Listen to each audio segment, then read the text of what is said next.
Bonjour à tous, aujourd'hui nouveau rendez-vous dans le cadre de l'événement Inbound Marketing France, l'IMF 2020. Notre invité aujourd'hui, Guy Mamou Mani, co-préside le groupe Open qui compte 3800 personnes, réalise 324 millions d'euros de chiffre d'affaires. C'est l'un des leaders français des entreprises de services du numérique, les fameuses ESN. Guy, tu as été vice-président du Conseil national du numérique de 2016 à 2017. Tu as présidé de 2010 à 2016 Syntec Numérique et également présidé Middle Next, l'association de valeur moyenne cotée de 2006 à 2010. Tu es aussi l'auteur du livre L'apocalypse numérique n'aura pas lieu aux éditions de l'Observatoire. Bonjour Guy. Bonjour, Bienvenue. très beau résumé. Alors, ce titre, moi, m'a intrigué. Pourquoi l'apocalypse numérique n'aura pas lieu? Tu peux nous en dire plus? Oui, en quelques mots. En quelques mots. C'est-à-dire que depuis quelques années, je lis beaucoup, je m'intéresse évidemment à tous les sujets de la transformation numérique et j'ai pu constater que globalement, la vision que l'on donnait de cette révolution était négative. Ça fait peur. Anxiogène, voilà. Bon, il y a des raisons pour cela. On peut voir d'abord que cette transformation est en train vraiment de changer tous nos repères.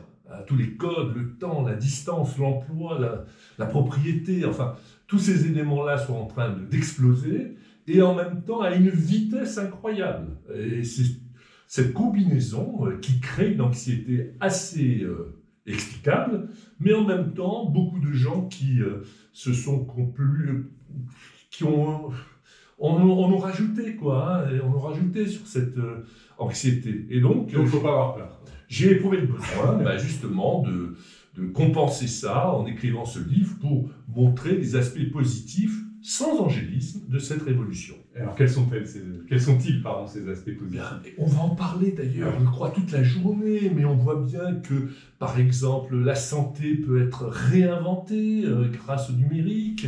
Je lisais un article en venant où on s'est aperçu que grâce à l'intelligence artificielle, on avait accéléré la reconnaissance de ce fameux virus chinois, ce coronavirus, et donc on a gagné beaucoup de temps et on a pu mieux soigner. On peut réinventer l'éducation, on peut réinventer le travail. Magnifique présentation en ce moment même de Wade Foster sur le fait même que faut-il encore un bureau? Donc on peut se dire que le nomadisme. Il y a quelque chose à faire, comme grâce au numérique, la distance n'a plus de sens. Pourquoi faut-il avoir encore des bureaux?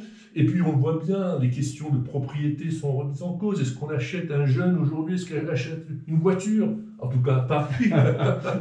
Donc tout ça est vraiment plutôt dans le bon sens, plutôt pour améliorer notre vie. Alors on dit souvent, le numérique, c'est la déshumanisation, c'est les suppressions d'emplois. Mais enfin... C'est la privation de liberté aussi, avec l'identification faciale dans la rue. Alors là, c'est deux choses différentes. Une très bonne remarque. Je me fais l'avocat du diable. Non, mais c'est une très bonne remarque. Alors sur les suppressions d'emplois, si c'est pour supprimer finalement des tâches pénibles, répétitives, c'est une excellente chose. Et nous laisser nous concentrer sur la valeur, sur l'humain, sur l'apport, tout ça, c'est excellent. En revanche, là où tu as parfaitement raison, et c'est un sujet qu'il faut traiter, d'ailleurs dans le livre je en parle, il faut donc traiter ces aspects positifs, mais sans angélisme. Le fameux Big Brother. Voilà, il y a beaucoup de risques sur la sécurité, il y a des questions qui se passent au niveau de la propriété des données. Écoutez, moi franchement, la reconnaissance faciale, ça m'effraie, comme tout le monde. Quand on voit ce que la Chine en fait, on n'a pas forcément envie de le faire. Mais en même temps, ce que je dis dans le livre, c'est que, comme il y a ces risques, ces dangers, eh bien, soyons les plus éduqués, les plus acculturés, les plus formés, pour pouvoir les traiter et ne pas les subir. Donc, finalement, notre avenir sera ce que nous en ferons, et non pas ce que d'autres personnes vont faire pour nous. Nous imposerons. Okay. Exactement. Donc, il faut un cadre. Absolument, je suis pour la construction d'un cadre fiscal, social, éthique, sécurité, sur tous ces sujets-là, de façon à avoir une révolution numérique harmonieuse, sereine. Et tu as l'impression qu'en France, on est plutôt en pointe là-dessus, au niveau des garde-fous, ou alors on est à la traîne? Alors, tu connais le fameux proverbe, les États-Unis inventent, les Chinois copient, les Européens régulent. Hein. Donc c'est un peu ça. En l'occurrence, sur ce sujet-là, je trouve que c'est plutôt bien. Par exemple, dans mon livre, je défends le RGPD. Et je crois que même si ce sont des contraintes supplémentaires pour les entreprises, c'est un peu pénible. En même temps, en tant que consommateur, citoyen, on est content qu'il y ait un règlement de gestion de nos données. Et je crois que c'est important parce qu'on ne peut pas faire n'importe quoi avec nos données. Et d'ailleurs, sur la reconnaissance faciale, il y a pas mal de discussions actuellement en France et au niveau européen qui vont dans le bon sens, à mon avis. Donc toi, tu vois plutôt le verre à moitié plein. On peut construire un monde meilleur avec le numérique, grâce au numérique. Alors, j'en suis convaincu. Okay. Vraiment, j'en suis convaincu. Mais à condition qu'on s'y engage. Et encore une fois, notre avenir sera ce que nous en ferons. C'est ça, il ne faut pas le subir. Et d'ailleurs, un des points essentiels, et en particulier de mon engagement, c'est aussi de dire aux femmes aussi de s'engager, parce que si on veut qu'on ne réplique pas finalement tous les défauts de la civilisation antérieure dans ce nouveau monde, la première chose à faire, c'est de s'impliquer. Alors quand on voit qu'il y a très peu de femmes qui s'engagent dans le code, par exemple, eh bien pour moi, c'est un danger. Justement, tu es à l'origine avec Tatiana Salomon du mouvement Jamais sans elle, engagement d'hommes à ne plus participer à des tables rondes sans présence féminine. Seulement 33%, je crois, des salariés de l'industrie du numérique sont des femmes. Seule une femme sur 10 est fondatrice d'une start-up tech. On attend quoi pour changer, Guy ? Bon, alors d'abord, on attend la table ronde de 14h40 à l'Inbound Marketing France, où on va parler de ça. Et je trouve que c'est une très bonne initiative. Tu vois, par exemple, 33%, c'est un mauvais chiffre, je vais le préciser tout à l'heure. Parce que quand on dit, quand j'étais président de Syntec Numérique, on avait fait cette étude et on avait sorti ce fameux chiffre 33% maintenant qui ressort régulièrement. Mais il faut l'accompagner d'explications. C'est 33% de l'ensemble de la population des gens qui travaillent dans l'industrie du numérique. Mais là-dedans, il y a des RH, il y a du commercial, il y a du marketing. Et dès qu'on parle technique, codeur, consultant, on descend à 10-15%. Et là, le problème est encore plus dur. Et c'est pour ça qu'on le retrouve d'ailleurs dans le taux dans les créatrices de start-up. Donc il y a un vrai sujet.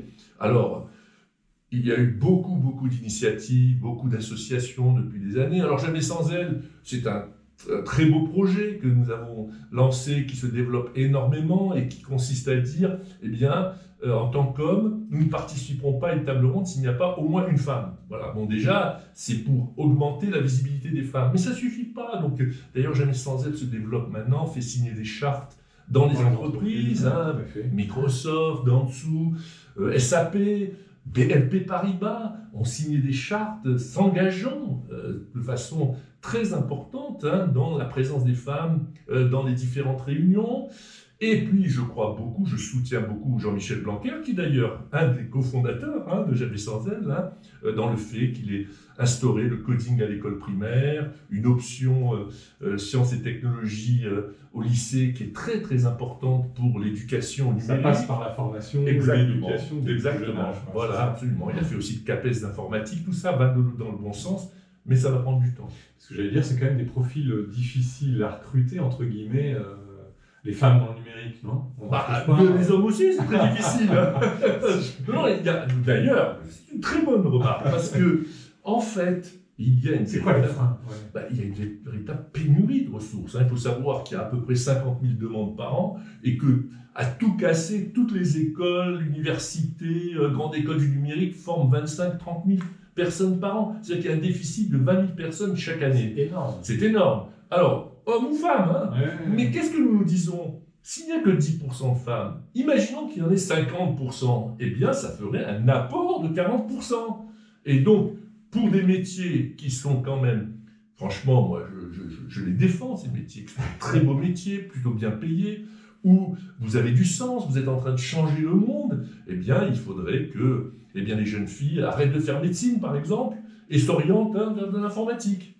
Alors quand je dis ça, je me fais un peu chahuter, mais c'est la vérité. Je trouve qu'il y a un problème d'orientation. Je raconte beaucoup d'anecdotes sur ce sujet dans mon bouquin. Il y a un problème d'orientation. Il faut orienter nos jeunes là où il y a du boulot. Comment on leur donne envie ?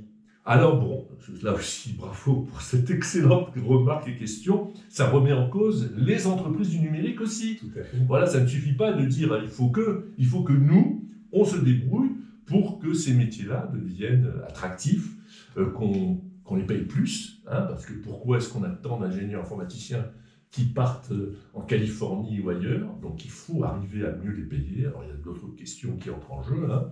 Il faut qu'on crée plus de valeur, peut-être un peu moins de charges. Donc en tout cas, il faut traiter ce sujet-là. Peut-être donner la parole aux femmes aussi, non?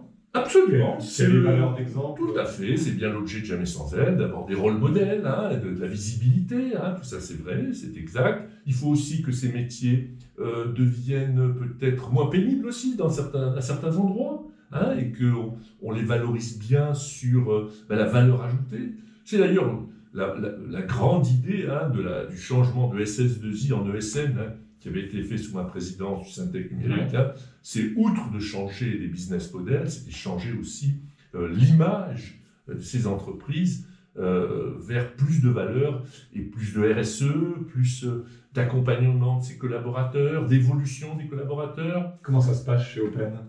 Eh ben, Les relations hommes-femmes. Bon, alors d'abord, c'est très gentil de me donner l'opportunité de me tendre la perche. Ça se passe un peu comme partout ailleurs, c'est-à-dire qu'il y a à peu près justement une trentaine de pourcents de femmes dans nos équipes. En revanche, j'ai constaté qu'il y avait 22% dans nos recrutements, 22% de femmes dans nos recrutements de techniciens. Donc ça augmente. Voilà, ça augmente, Okay. C'est plutôt bien.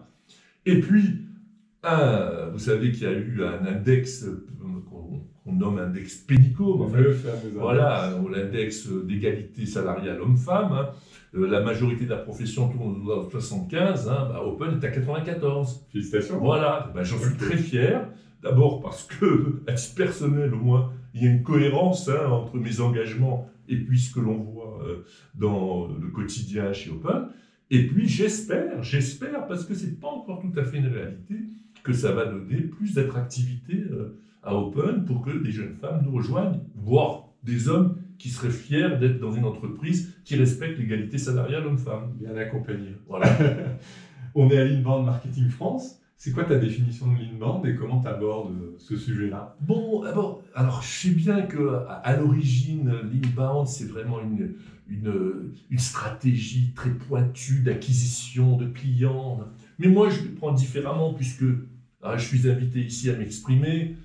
C'est de montrer un petit peu comment la captation des clients, la connaissance des clients peut transformer l'entreprise. Parce que j'ai une conviction, j'en parlerai tout à l'heure, je pense que, évidemment, la transformation numérique, c'est avant tout la transformation d'un business model.